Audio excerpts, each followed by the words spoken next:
Hey everyone, welcome to 5 More Minutes, the show where two friends relive their childhoods, or in some cases, learn about everything they missed out on.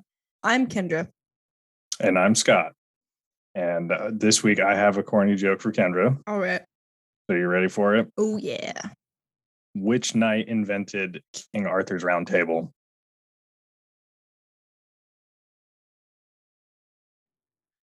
I don't know what type of trick question this is. Haha, it was circumference. Okay. Exactly. Mm-hmm. Yep. That just made me remember one of my jokes. Oh, okay. What is it? I don't know if I have the wording exactly right, but what do you call the king of measurements? The king of measurements. I'm not sure. The ruler. Oh, that was a lot easier than I thought it was going to be. Yeah. All right, makes sense. Both measure math related jokes. Yeah, because we're educated. One of my students, the same student, told me that one. I tried to tell him that he should just make like a document of all of his jokes and then like give it to me. Because I've written down just cross them off the list. Yeah, he's like, I just like to remember like every joke I hear and then repeat it.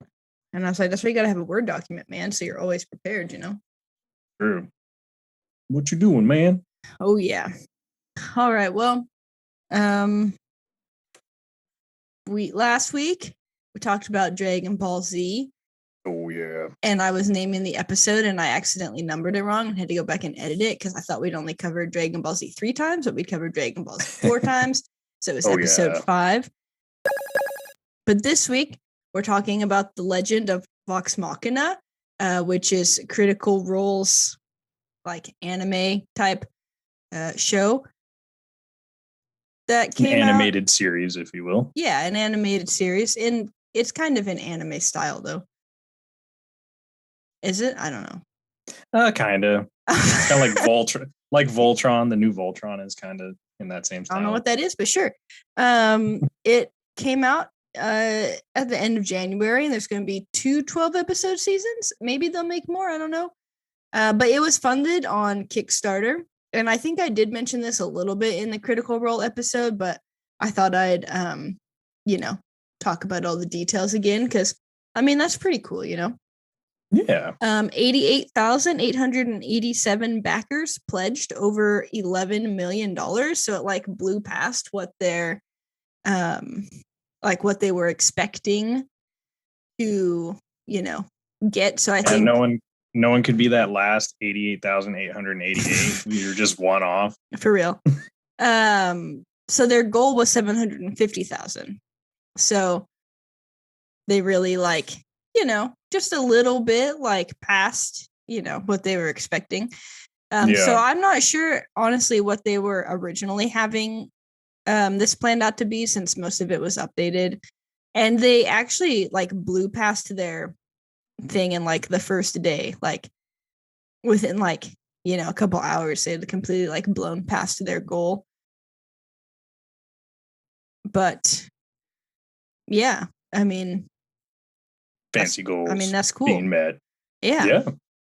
I think that I think what it was that they had different levels for how many episodes they would have, and then it blew past it so much that they extended it. Because I see 1 and 2, 3, 4, 5, 6, 7 and 8, and then 9 and 10 as tiers. Yeah. Or okay. Yeah. But yeah, so that was pretty cool. They did that in April of 2019, and it was supposed to be finished by May of 2020, I think. And obviously everything went crazy and something happened. I can't really remember what it was. But yeah, me either. I really don't know. I just lost 2 years and I'm here. Yeah. So the story was written by the cast and scripted by Jennifer Murrow. She's not the only person listed as being a writer, but I think maybe most frequently. And she's worked on Star Wars, Forces of Destiny, Spider-Man, and Justice League Action. Those were the ones that stood out to me. Nice. It is animated by Titmouse, which I think is just fun to say. Titmouse. Yeah. But that is like a well-known animating place. I didn't write stuff down because it was all just like, it was stuff everyone knows. A lot of info. Yeah. And then obviously the main cast is voiced by the people who, are in Critical Role because it's their characters. These, those fine folks back there. Yeah, the fine folks back there. And then they do have a number of guest, like really big name guest voice actors, including like David Tennant and stuff. I didn't really make like a big list of those. I thought I had it like linked somewhere, but honestly, I can't find it. But very like well-known voice actors and actors who sometimes do voice things, doing other characters, obviously, to make it a little bit more involved than just Matt Mercer voicing all of the NPCs like he normally would.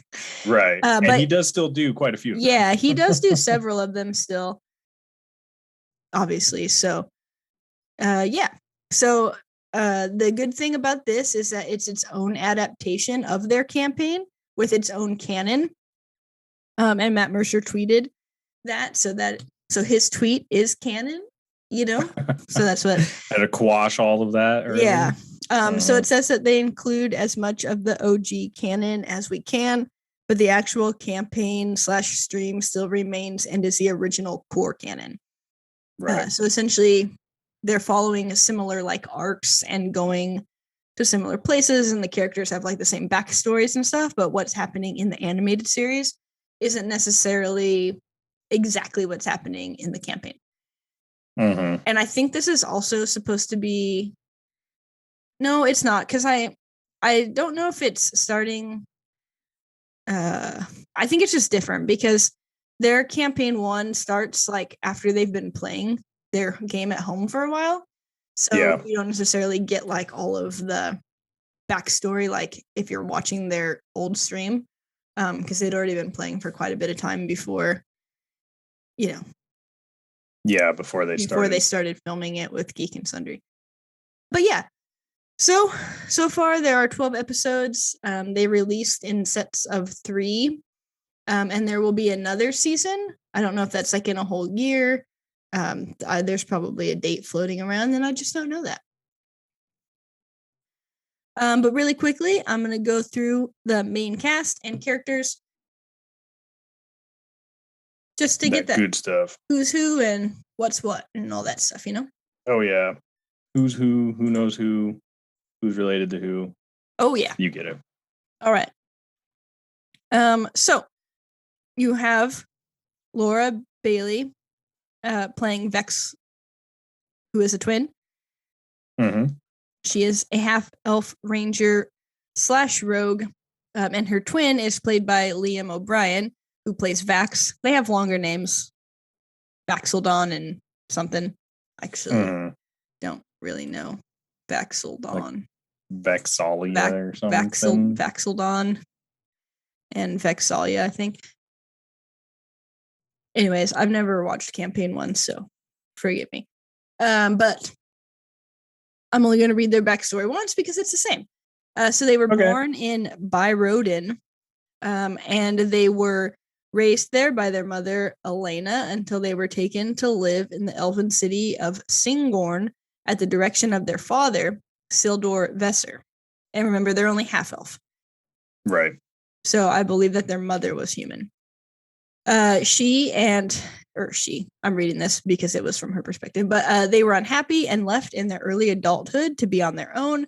In their travels, Vax rescued a bear cub named Trinket, gaining a loyal animal companion. And I don't think the bear was in any of those episodes, was it? Yeah, I was in the first episode. Oh, yeah. See, I thought that it was, and then I thought I was wrong about that. Yeah. Because I was like, wait, was the bear there? And then I forgot. Hey, listen, it's been a while. Yeah, okay. Then you have Ashley Johnson, who plays Pike. Pike is a gnome cleric of the god Sarenrae. Sarenrae is the dawn flower and the Everlight, a goddess of redemption, healing, and temperance. Yep. Pike was raised in the city of Westrun by her great-great-grandfather, Wilhand Trickfoot, who had redeemed their family of thieves by becoming a follower of Sarenrae. She joined Vox Machina to help them find her missing friend, Grog. During a fight, Pike's body was cut in half, and after her resurrection, her black hair turned to white. Wow. Yeah. Important information. I guess. So then you have Marisha Ray playing Keyleth, who is also a half-elf, and she is a druid. So Keyleth, that's hard to say for some reason, was raised in Zephyra as a member of the Arashari tribe. When she was a child, her mother, Vilya, left on a journey to earn the title of headmaster of the tribe, but never came back.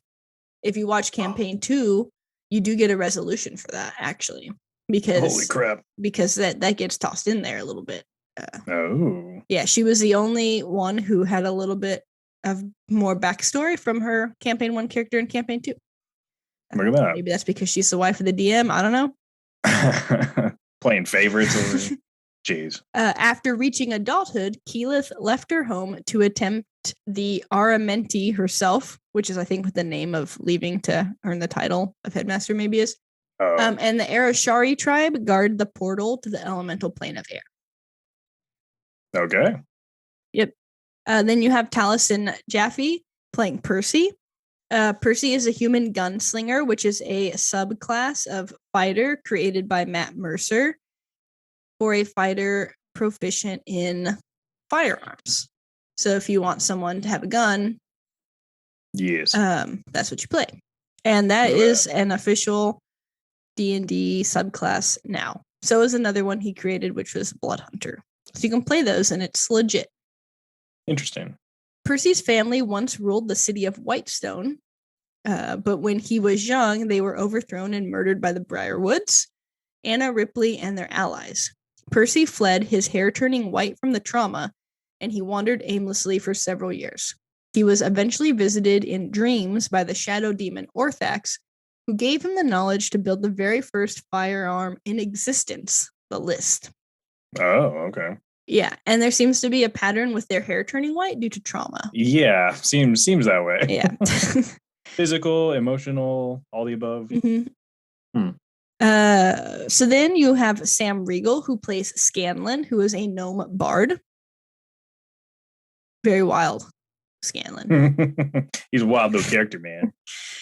Scanlan spent a portion of his life traveling with Dr. Dranzel's spectacular traveling troupe to support his single mother, Juniper. During his years of travel, he encountered a gnome named Sybil, who later gave birth to his daughter, Kaylee, without his knowledge. At one point, he witnessed his mother's death at the hands of a goblin. Yeah, but I don't think he has white hair, does he? He does not. Yeah, so there we go. He made it. And then last but not least, you have Travis Willingham, who plays Grog. This is beefy boy. Oh, yeah. Grog is a Goliath, which is essentially a half giant, and he is a barbarian fighter, so he rages a lot. He does. Yeah. And it's actually really funny because in campaign 2, Ashley Johnson's character is a barbarian, but she's like gone a lot. Like she misses episodes because she's filming a show. And so she forgets like all of her characters' like abilities. So Travis is always like, rage. Do that. Yeah. So when Grog was young, he was exiled from the Herd of Storms by its leader, his uncle Kevdak, for taking pity on a helpless old gnome that the tribe was attacking. He was then taken in by that same gnome, Wilhand Trickfoot, and raised alongside his great-great-granddaughter, Pike. So they're like BFFs, and she's really little. They're good buddies. Yeah, and he's like ginormous, you know? Big boy. He's that big. Oh, Scott is excited about the big boy. Who isn't excited about a big boy? You know? Probably some people. Yeah. Okay, fair enough. Yeah. Yeah, for sure, man. Jeez. All right. So the first episode is called The Terror of Tal'Dorei, Part 1. And before we jump into the summary, you know, like, what was your initial thought? Like, how did you feel? Were you like, heck yeah, man? Or were you like, Well, I didn't really know what to expect because I didn't really know anything. So. Yeah, I didn't really know anything about this, but I mean, it's got pretty much everything I like in a show. It has poor language, violence and gore, some nudity. Yeah. So it's got it all going on, man. I liked it. Yeah, you're a fan of nudity, man. Yeah, that who isn't? Scott will not watch anything if there's no nude people in it. Like, he's just like, why do these people still have their clothes on? It's been 5 minutes, and he turns it off. What the heck is going on here? Yeah. I did not sign up for this. And see, this time we knew I was picking something good, so we're not surprised that it's not bad. Right. I feel like generally when I'm picking shows to watch, it's like purposefully bad. Yeah. I mean, you did watch the first 2 episodes of Dimension 20, but that's kind of like different because it's like actual play. So it's not like watching like a normal show, Yeah, for sure. Yeah. All right. I don't want to read this too summary heavy, but I'll try not to. So the Tal'Dorei Council discuss an ongoing unknown threat in the nearby shale steppes that threatens the crops that feed Eamon. And they're frustrated that all the previous mercenary groups that they've hired have failed, so they're expanding their search. They want someone who's like good, better. They're gonna kill the stuff. Whatever. They're gonna take care of it so that the crops grow. I did think it was kind of cool. Like, their opening scene for the show is like one band of mercenaries trying to fight the threat. It doesn't show what the threat is, but they set it up all like, oh, these are epic fighters, and then they all just get like eviscerated and destroyed. Oh yeah. And then they're like, oh no, all our mercenaries are dead. Yeah. Crap. So then you cut to Vox Machina, who is at a tavern where there's a drinking contest going on. So, there's a little bit of like scuffle and like situational diffusion going on. Typical bar fight, whatever time this is, like, it's not like going to a bar today. Bar fight. Like, I've never gone to a bar with Scott and had to be like, holding him back. It could still happen. Right. You never know, but you never know. And maybe we find an old-fashioned bar like that and it just comes out of you. Yeah. But eventually they get kicked out of the bar, even though they didn't start the brawl, but they did fail to pay. And they ended the brawl. Yeah. And apparently they've been kicked out of every tavern there in Eamon. And they have like no money. They are broke. No, they are. Yeah. So they look at a job board. Very typical D&D thing to look at a job board. So, fitting in the situation, like, you can't change everything. You got to keep some of the basics. Yeah. So they see a posting for mercenaries, and since they have 3 silver, they decide to go like meet up and see what the job is. Oh yeah. And it seemed kind of weird because like they were at one point where they're all like sitting there in the street and they're all like, broke and downtrodden, and they were just like, why do we even hang out with each other? Like, yeah. And they never really resolved that. Yeah. Sometimes I'm hanging out with my friends and I'm just like, why am I here? Yeah, that makes sense. Yeah. So the next day, they're dirty, they're hungover, but they go to the palace to, meet up with the people, the council. But they don't really, they're like, the guards are just like, nah, man, until they show them that they have the posting. So then they're brought to the council. They're very skeptical, which honestly, if people who looked like that and were visibly hungover were like, yeah, we can defeat this thing. And yeah, we don't know what it is, but yeah. We'll do it. Scanlan sings a song that introduces them. And all of his songs are great. Scanlan has big Sam Riegel energy. Like, I think that they are the same person. Nice. Yeah. So one of the generals argues in favor of giving them the chance, and Sovereign Uriel in particular is impressed that they have a bear. Oh, that's right, the bear was. Yeah, just like, they have a bear. Why not trust them? They're like, oh, that's the only reason, no? So they're given the job and the promise of payment, which is contained in a golden chest. And Vex gets a strange twinge in her head while they're there. Yes. And they take a skyship to the shale steppes with Allura, who is also in campaign 2. And she explains the mission.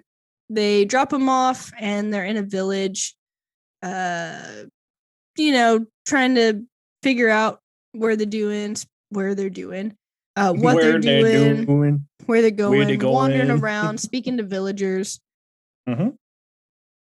A little bit of awkward conversation about like holy symbols and that sort of stuff. Vax doing tricks, you know, because he's like a rogue and stuff. Yeah, it appears to be very difficult for Pike to bless a house. Mm-hmm.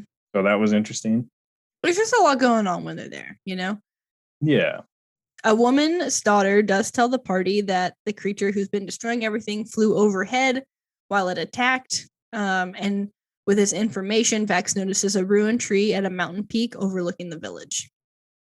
So they have like a place to track to. They got something to look at. Oh, yeah.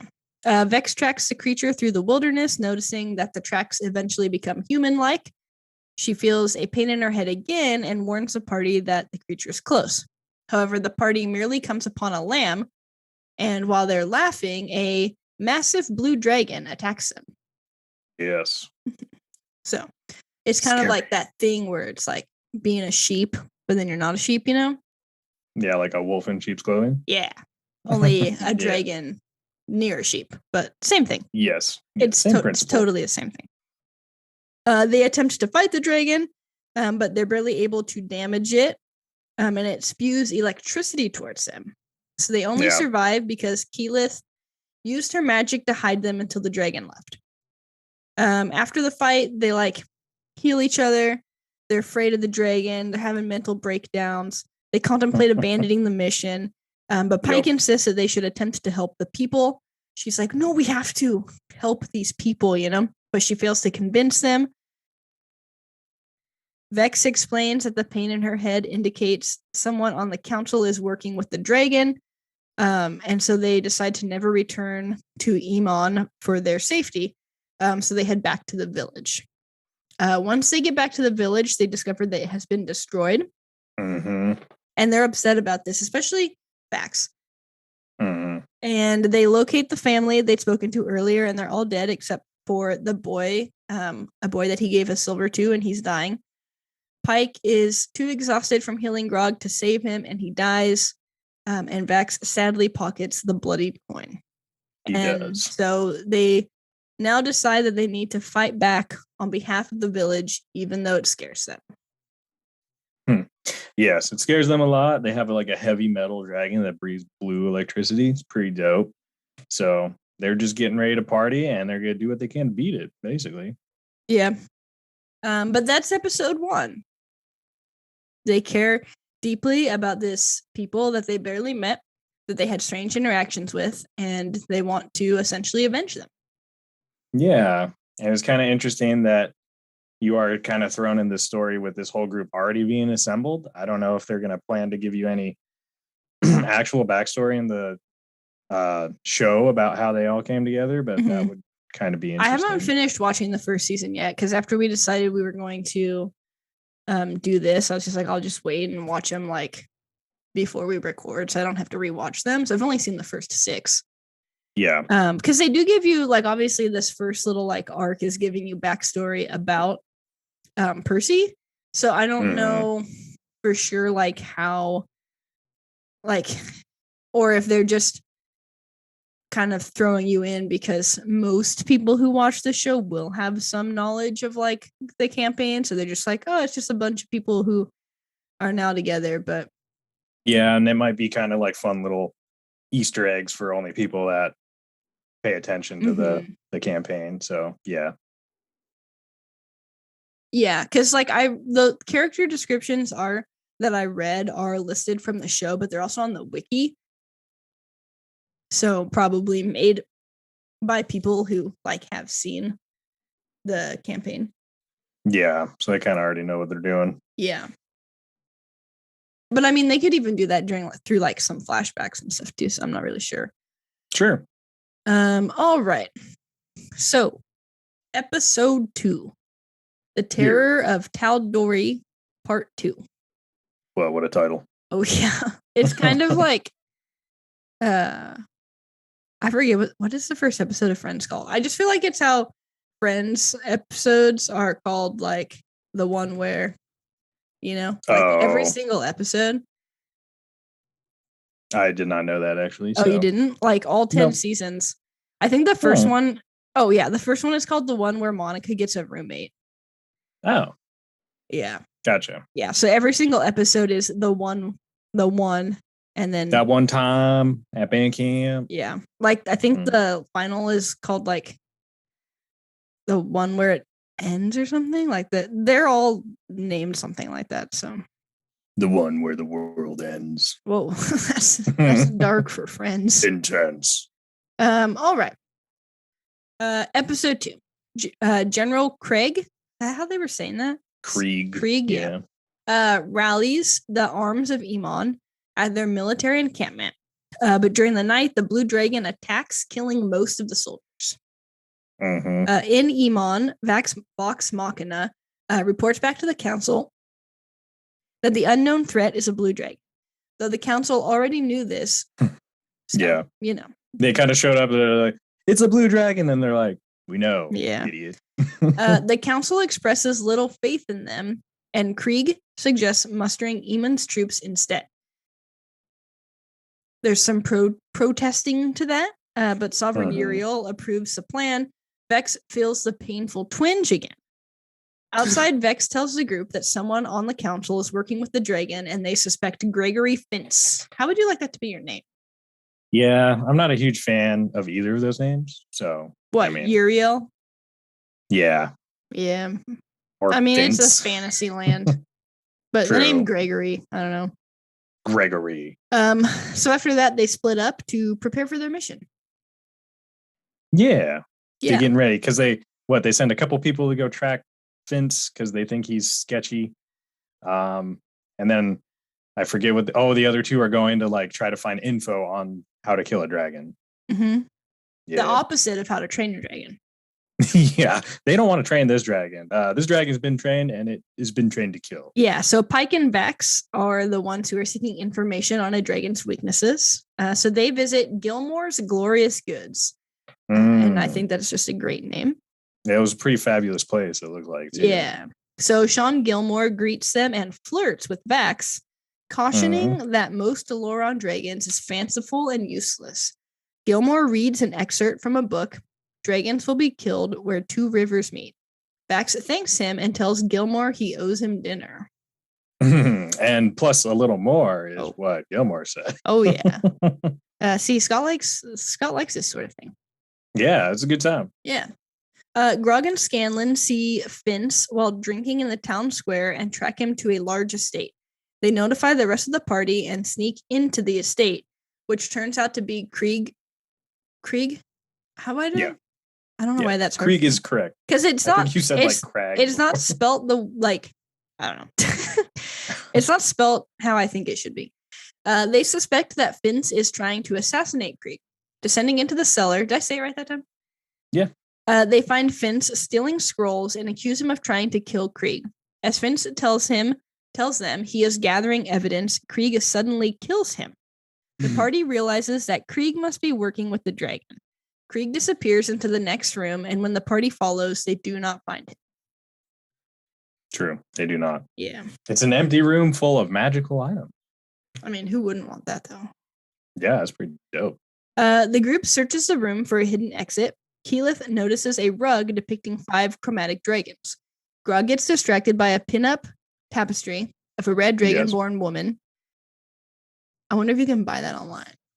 Dude, that would be awesome. I'm gonna do my best Grog impression. Okay, ready? Okay. So a little backstory on it's obviously like a pinup, so it has a big butt. So he's just like staring at it, and then someone throws something at him, and it like goes through, and then he puts his hands in it, and he's like, Scanlan, my hands are in the booty. That was pretty funny. So wow. Yeah. I just searched pinup tapestry red dragon. Probably didn't get what you wanted to find, did you? Actually, some kind of close ones. I don't really remember what it looks like in the show, but I mean, some of them are kind of graphic. Well, yeah, I would. Some of them are kind of satanic. I'm gonna send you the link for this one. You might want to mess with your safe search settings a little bit. They're gonna get you. It's on Etsy, so I also have NordVPN, so nice. It's fine. Ew, what the fuck? What are you looking at? I keep getting satanic pentagrams. Serpent. Yeah, now that's in my search history. Inception, large wall decoration. This other one is also weird. There are some that are actual, like normal, kind of Dragonborn. I'm sure that someone has made like a fan art version of that. You just gotta search with the right terms. Yeah, maybe don't use those terms because that was not what you want, probably. Or maybe you do. I don't know you. Yeah. Anyways, I have NordVPN, so I'm fine. Well, I don't. Okay. Anyways, maybe next time I'll have you watch. I wonder if someone has Sliced Together, because on Critical Role they have this like ongoing kind of like NordVPN like campaign during the ads where they have like roles and like kidnappers and they wear outfits, and after they started doing everything, because now they they film it in advance instead of playing it live on Thursday nights. They just kept doing that because that's what they were doing during COVID. So now they can like edit effects in to the ads, and it's like there's like a whole canon of NordVPN storyline. Yeah, that's some like real next level advertising right there. Yeah. Anyways, so we got distracted by the Dragonborn woman. Yes. Keyleth tells him to stop staring. She's the one who throws the book at it. All right, so we did that. Scott gave his impression. So they find a portal through the tapestry. Tapestry is usually what I say. I don't know how to say words. I have a master's degree in English. Words are hard. Yeah. So they go through it, and it takes them to a cold cavern high in a distant mountain. They come upon a huge amount of treasure and begin to gather it before they realize it's the dragon's hoard. They are seen by someone looking through an ominous orb, which promptly collapses. Yeah. Krieg appears before them, and Vex realizes that he wanted Eamon's army mustered so that they could be destroyed. Krieg declares that it is time dragons ruled Exandria. So this has like big Dungeons and Dragons movie vibes. Yeah, kind of. All those I mean, it's not really clear how many dragons are left in this world that they're in, but yeah, apparently they want to take over. And honestly, obviously, I don't think there's that many, because I don't think there were very many in the.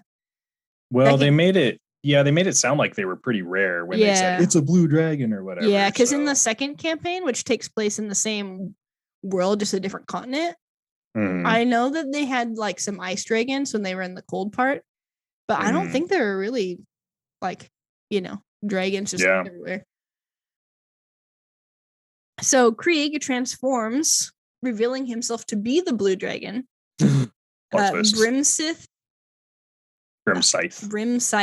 There we go. I really can't talk. I haven't had to talk very much this week. Didn't have to work. Just been working. True. You're just out of practice. Yeah. Brimscythe, the Iron Storm. Vox Machina struggles to fight him, but Vax realizes that the two rivers refers to the veins in a dragon's neck. So Vax gathers the party and plans to make the fact that they don't know what they're doing work for them.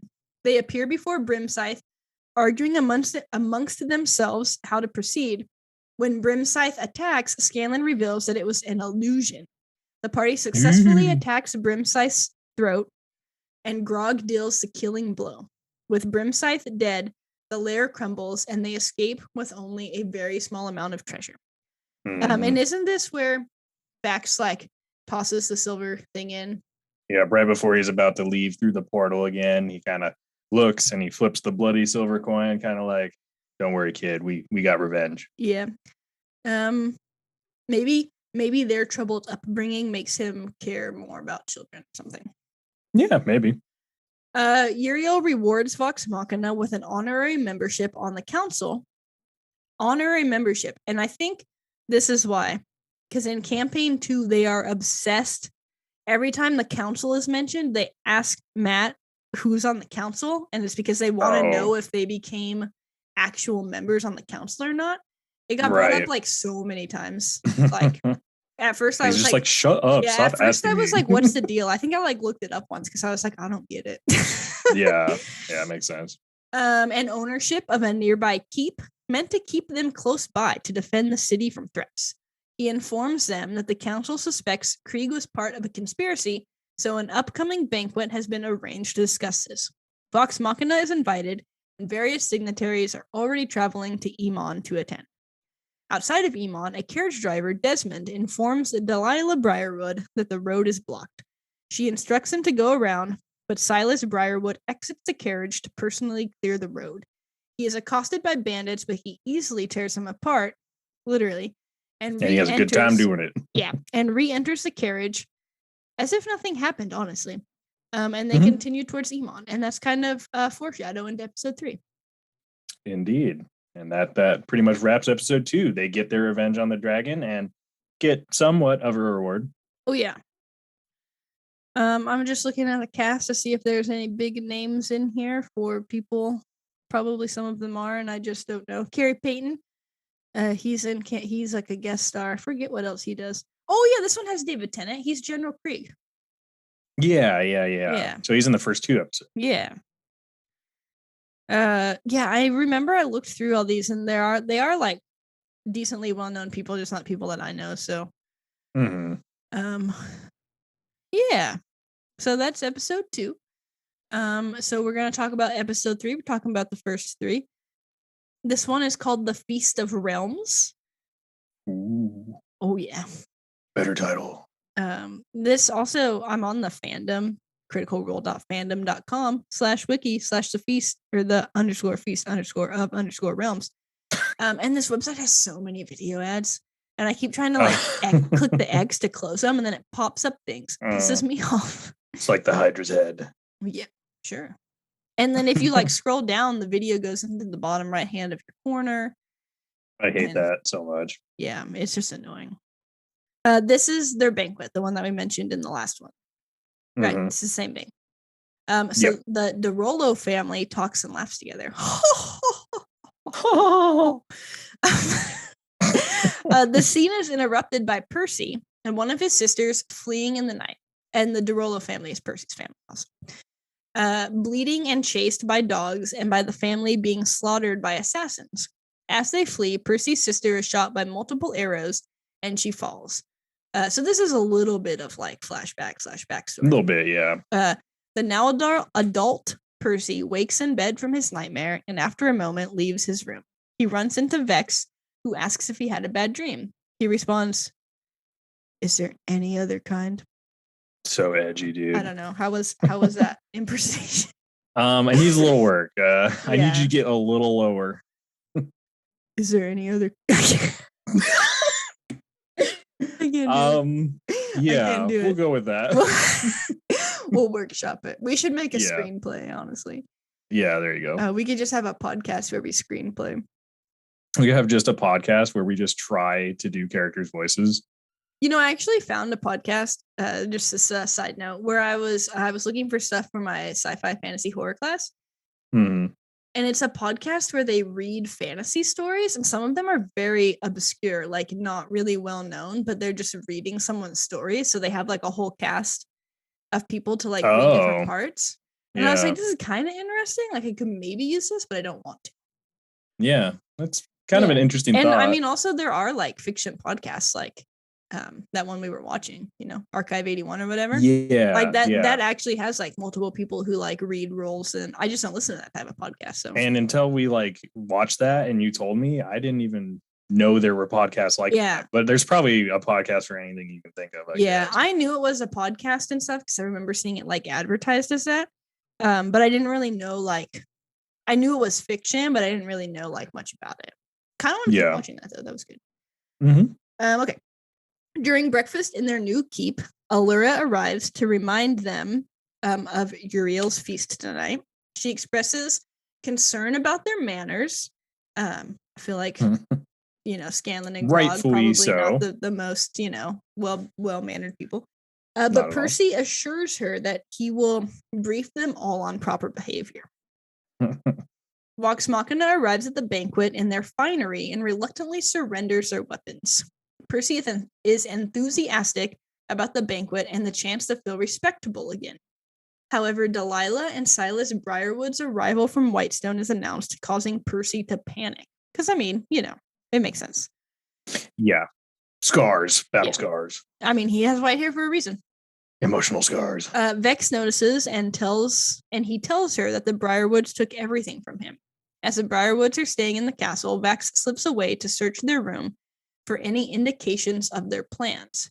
The remainder of Vox Machina go to dinner and are seated opposite the Briarwoods, who are in turn seated next to Uriel.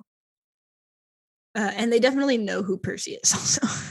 Yeah, they keep looking at him and it's like, I think we've met before. Yeah. Throughout dinner, and they kind of push his buttons. Throughout dinner, Percy glares at the Briarwoods. Constantly. That's all he does. And his friends struggle to flag his attention and offer advice. Bax uses his serpent belt to distract the guards and successfully enters the Briarwoods room. Uriel threatens to send troops to check on Whitestone, but Silas magically hypnotizes him into backing down. Only Keyleth notices. Delilah tells the table how she and her husband became stewards of Whitestone. The cover story is that the Dorollos died of a rare illness, but the truth is they grew bored of rule and abdicated after their children stole the treasury. Percy loses his temper and accuses her of lying. In the ensuing silence, the Briarwoods take their leave. Vex pulls Vox Machina away from the table, and Percy explains that the truth is the Briarwoods slaughtered his family. As the Briarwoods pass a mirror, Silas is revealed to be a vampire. Vampire! We're really good at this because we were in high school during Twilight, so... Yeah, we've got the vampire thing down, Yeah, I don't think anyone knows more about vampires than our generation, so... Yeah, for real. Also, someone that I follow on Instagram had like a, one of those, they do this thing called Tuesday.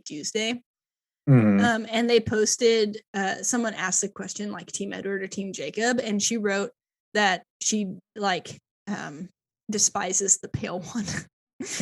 And I was like, that is like in my brain, I was like, that is a very good description. Very nice. Anyways, Vax discovers a book mentioning the Whispered One and hides it in his coat at the sound of conversation. Before he can escape, the Briarwoods silently enter behind him. After Vax fails to pass himself off as a servant by mentioning something about the fire, I think, he also fails to flirt with them. Silas enthralls him. Vox Machina realizes that Vax may be in danger. Scanlan distracts the banquet goers with a performance. A very... I don't know what a good word is to describe that. It's a very out there... A very sultry performance. Yeah. To allow the others, the other members of Vox Machina, to slip away. So Scanlan is like... Pull on his beads of love. Oh, yeah. So Scanlan is very much distracted. He like walks out at the end and he's like, what? Yeah. Silas bites Vax's neck, breaking the magical charm. Vax barely pulls away and jumps out the window. The Briarwoods follow. Vex realizes Vax is in danger. Twin stuff. The group collects their weapons from like the coat check. From the coat check, who is also Matthew Mercer, I believe. Yeah, probably. Also, I'm pretty sure that he's Silas Briarwood. I think you're right, yeah. The group collects their weapons and come to Vax's aid. However, Silas's blood-drinking sword, his indestructibility, and regeneration ability. The sentence is weird. And Delilah... Oh, it's not over yet. And Delilah's... the sentence isn't over yet. That's why it's weird. Yeah. And Delilah's magic are too powerful for the group. Vox Machina is saved only by Keyleth creating a wall of large plants between them and the Briarwoods. And Percy is very mad about that. He is. Noise from the fight attracts the palace guards. Desmond arrives with their luggage, but Silas kicks him off the carriage. As Silas drives him away, Delilah cheerfully invites Percy to visit them in Whitestone. Percy angrily yells at the group for allowing the Briarwoods to escape. Turning onto Desmond, Percy puts on a mask reminiscent of a plague doctor's mask and threatens Desmond with his gun. As he does, a strange hissing smoke surrounds Percy. Despite Desmond's pleas that he knows nothing about the Briarwoods' plans, Percy shoots off Desmond's fingers and declares Desmond a soul forfeit. Uriel and the guards arrive with the oblivious Scanlan close behind, and Uriel calls for Vox Machina's arrest. Oh no. And that is how the first 3 episodes end. Yeah, how about that? Yeah. What did you think of Scanlan's outfit in episode 3? He had one defining. He had like a little rainbow like crotch piece on, which I thought was hilarious. I feel like that's very it's very fitting, you know. Yes, he pulled it off. Yeah. I don't know. I mean, I think it's good. Maybe this is finally a D&D thing that, is good. Yeah, I think we did find it. I thought it was very good. I look forward to watching because I actually watched all 3 of the first episodes twice as well, and it wasn't even really because I couldn't remember. I was like doing some things in the background the first time, so I was like, I'm just gonna watch them again. And I watched them again because I watched them like in January, and I was like, I should watch them again. Yeah, I never finished rewatching the 3rd episode, I think, because Matilda called me. But I actually feel like I remember more from the 3rd one than the first 2 anyway, so I don't really know why. Did Cheyenne watch it? She saw a couple of them, I think. Not all of them, but yeah, she saw pieces. She thought it was good too. Hard to appease Cheyenne. Yeah, exactly. So if she sees something that she likes, then I guess that's good. Sometimes. I don't know if that's a good scale to necessarily measure things on, but she does not enjoy like critically acclaimed shows, so that might be a strike against. Yeah. I mean, sometimes they're kind of weird, and sometimes they're not. Indeed. Could be said about anything. That's a deep and thought-provoking statement from me. So. Yeah, seriously. All right. Well, my quiz is really easy. Am I too good? Maybe. It's very easy, honestly. Are you ready for question number 1? I'm ready. All right. It's for some reason harder for me to ask questions because I feel like I either make them like too hard or too easy. Like I'm not good at like a medium. I wonder if this is reflecting in my teaching. I don't give quizzes though when I teach, so we're good. Okay. Whose family did the Briarwoods kill? Percy's family. Wow, that was such a hard question. It was really tough. You guys don't know this, but I just edited out like 45 seconds of Scott thinking. Yeah, and there's no way you can prove it. So. Yeah. Mm-hmm. How many characters are half elves? Should be 3, the twins and Keyleth. Right? All right. Yeah. What is the name of the class Matt Mercer created? I think it was Gunslinger. Mm-hmm. Yeah. I just noticed that the A in my hat is kind of. I've been noticing that the whole time, and it's just because I keep seeing his axe through your. Yeah, because it's green. Yeah. Anyways, psychedelic. What color is the dragon? He's a blue dragon. And which 2? Oh, there's 2 answers to this, so I guess whatever. But which 2 characters knew each other prior to the campaign? Grog and Bike. Yeah, that was the one I was going for. So very easy quiz, Yeah. Look at that. I still have an itchy bump where I got bit by that spider. That spider messed you up, man. Yeah. For everyone else out there, I sat on a spider last Thursday. That's 1 week ago from today. Yeah. And it hurt for like 36 hours, kind of was like stinging. Mm-hmm. Like this happened on a Thursday at like 6:30. I had to like ice it for like 4 hours. I was having a hard time falling asleep because it hurt. I woke up in the morning, it still hurt. I like told all my students, I was like, I sat on a spider and it still hurts. And it's been like 18 hours. And they were like, Miss, do you have webs? Like, you should try. Are you the next spider person? These are juniors and seniors also. Yeah. But I got that a couple times. And then I got to Scots and it still kind of hurt. Mm-hmm. And then I didn't notice it for a while. And then today it just started itching all of a sudden again. Last night. Well, maybe the itching means it's like healing. Yeah, but it's kind of like a big bump again.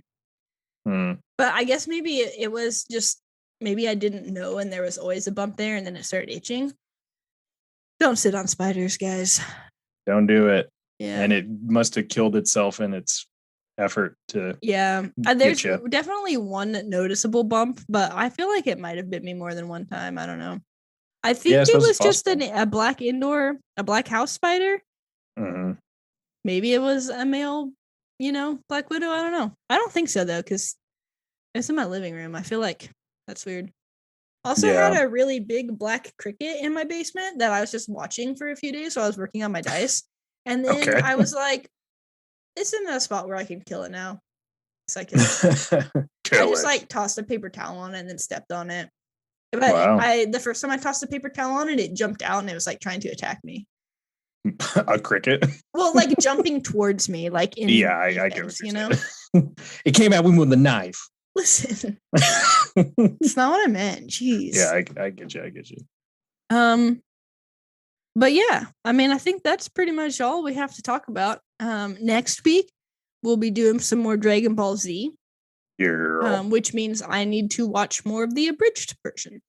That's right. I should probably tell you how many episodes to watch. Get with the program, man. But we will be moving into the Android saga. Oh, there's androids. Yeah, there are. I've been watching the newest season of Dimension 20, which is a Starstruck Odyssey. And apparently Brennan Lee Mulligan, Brennan. Right. His mom wrote this graphic novel series in like 1985 that is like pretty well known. I kind of want to buy him actually. So the campaign setting that they're using is actually her world that she made. And it's kind of like a in the future Anarch era. So there's like Amarcadia and Las Vegas or something. Like there's all these places, and then there's also galaxy things. And I kind of want to read the graphic novel, but they're playing Star Wars 5e in her setting, so that's pretty cool. And apparently, he inherited his storytelling and world building traits from his mother. So yeah, look at that. Keeps yeah. it going. Keep it in the family. Yeah. But anyways, that's pretty good. And that made me think of it because there's lots of androids. Like Emily Axford's character is an android. And there's lots of there's like Bar Buddy, who is an android who makes drinks. Whoa, bartender. Yeah, and there's Servo Sam, who's like a repairman. So okay. Lots of androids. Ooh, check it out. Futuristic. Drop out. Yeah. Don't drop out. I mean, unless you want, unless you want to. But check out Dropout. Yeah. Yeah. The title. Mm-hmm. Nice. I guess I'll plug myself again. Okay. This comes out on the 14th, but on the 9th, my dice shot got updated, so there might still be things in stock. Yeah. So you check that out because we don't make money from this, but I make money from that. So Yeah. Fund it. Yeah, but also fund us. Yeah. We don't have any patrons, so we don't have anything on Patreon. But if people sign up, we'll put stuff there. Yeah, I'll like 3D print you something. Oh yeah, because I can do that now. Oh yeah, me too. But I can only 3D print small things. Yeah. Well, I'm probably only going to be printing small things for a patron unless you really, pay up. They want you to make a Buster sword. That's going to be some dollars. I just laughed really loud into the microphone, so I'm sure that'll be great. But spike the audio. Do you have anything to plug? Not really. I mean, I'll just mention that I don't think in our last episode we had talked that we were playing Elden Ring, but we're playing Elden Ring. Oh yeah. So yeah, and I'm not even doing that bad. No, you're not. And I played a little last night and trying to get some progress, but I feel like I'm moving very slow compared to like Keaton. Well, I think he plays all the time. Yeah, so but it's been fun. It's a great game if you haven't picked it up yet. I went and visited Scott last weekend and I played like 6.5 hours of Elden Ring while I was there. So yeah, we got through some bosses and all kinds of stuff. Mm-hmm. And you did need help for that one, but I had to have Keaton come help me with a boss last night because I think I was on like try 17 or 18 or something. And because it was like a boss and then like 4 minions in the room. It wasn't just like the boss. So it was really those minions will get you. That's like how I like using the wolves because sometimes they take care of like the little guys and you're not just randomly getting like hit from like all all angles. directions. Yeah. Yeah, there was like one time I died and it was like an X pattern with the enemies. They all just like collapsed on my head from 4 different angles. And I was like, this is nice. Yeah. So, anyways, you guys could play Elden Ring. If you want to check out my dice shop, it's www.brokenbowdiceshop.com, and it only works if you say W. W. You can't say W. No. You have to say W. Yeah, like who invented that letter, anyways? Jeez. I don't know. Someone that was high. Anyways, you can find us wherever you get your podcasts and on YouTube. Please subscribe, download our episodes, share us. I'm doing a bad job of posting. I need to post today still, but share us with your friends and family, your friends who are your family who's more like friends and family. Follow us on social media at 5 MMPOD, and post about us using the hashtag 5MMPOD. You can also send us an email to 5 FIVE more minutes pod at gmail.com. Greta, are you out there? We haven't heard from you in a while. Greta, can you hear But me? I guess given the state of the world, yeah, she's in a bad place. Yeah. Yeah, send us emails. No one does. Yeah, and also I'm going to try to put my hand into the blog thing a little bit more. Oh, snap. And I'm going to try to do a nerd shoe review. Oh, snap. Yeah, so start looking out for those, and hopefully if people care about that, I'll keep doing it. And a side for note, our 0.75 average listeners. I was listening to a podcast today where they were interviewing someone who has like a blog about side hustles and stuff. And while I would like this to be a side hustle, it's not. But my dice is obviously a side hustle. And I was like, like what of my other friends have side hustles? Like sometimes Jackie like does art for commissions. I was like, Scott buys and sells shoes. Yeah, I mean, it's starting to be profitable. It took a while. It's mostly just for fun, and now I make a little bit of money on it. So yeah, Scott's if anyone wants to buy size 13 Jordans, I got a lot of them. Yeah, you can check that out on eBay. Yep, go find them. Anyways, that's it for this week, and we'll see you next week. Yeah, we clock out till next time with some more Dragon Ball. See you. Willow balls. Bye. Okay. Wow.